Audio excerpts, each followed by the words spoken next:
Hello friends, मैं आपकी दोस्त स्वाति मिश्रा। जी, ठीक सुन रहे हैं आप, स्वाति मिश्रा। दोस्तों, नाम में क्या रखा है, लेकिन फिर भी नाम में ही सब कुछ है। तो इसके पीछे की कहानी हम किसी दिन फुर्सत में शेयर करेंगे। फिलहाल हम अपनी आज की वीडियो को कंटिन्यू करते हैं।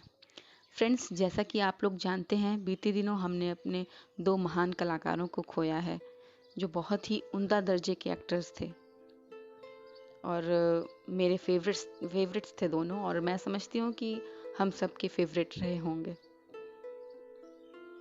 बहुत दुख हुआ इरफान सर के जाने का, ऋषि सर के जाने का, लेकिन दोस्तों क्या कर सकते हैं, ये आना जाना किसी के हाथ में नहीं है। जो आया है उसे जाना भी है, ये तो कुदरत का खेल है।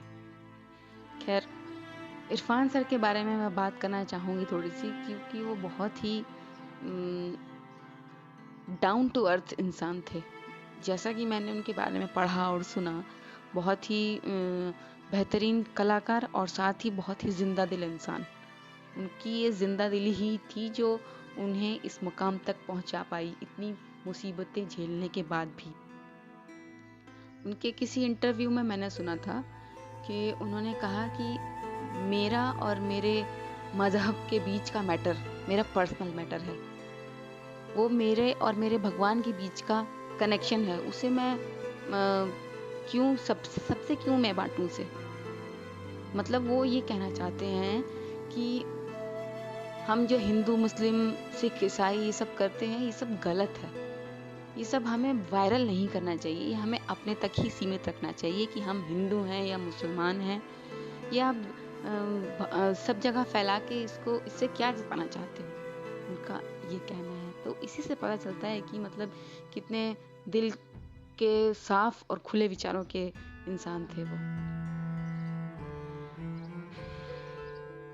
खैर, जो चला गया उसका जाने का तो गम हमें है ही, लेकिन जाने वालों को कोई रोक नहीं सकता दोस्तों। इसके साथ ही मैं बस इतना ही कहना चाहूंगी कि तेरे जाने का गम इस जमाने को है, कि तू क्या जाने कि हमने खोया क्या है।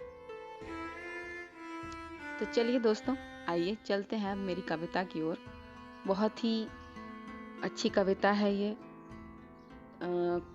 हमारे राष्ट्र कवि श्री रामधारी सिंह दिनकर जी की। एकदम दिल को छूने वाली कविता है। मैं समझती हूँ कि हर इंसान के जीवन में ये घड़ियां आती हैं जिस हिसाब से उन्होंने इस कविता को लिखा है।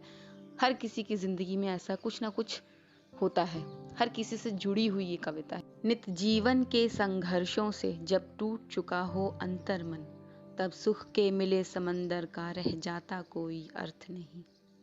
जब फसल सूख कर जल के बिन तिनका तिनका बन गिर जाए, फिर होने वाली वर्षा का रह जाता कोई अर्थ नहीं। संबंध कोई भी हो लेकिन यदि दुख में साथ न दें अपना, फिर सुख में उन संबंधों का रह जाता कोई अर्थ नहीं।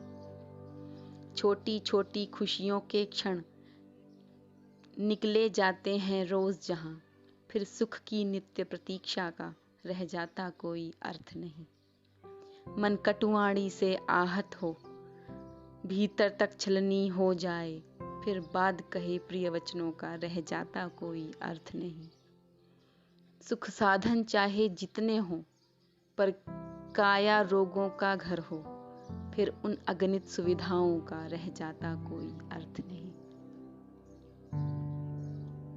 तो फ्रेंड्स, आपने अगर ये कविता ध्यान से सुनी हो तो आप समझ पाएंगे कि इस कविता का कितना गहरा अर्थ है।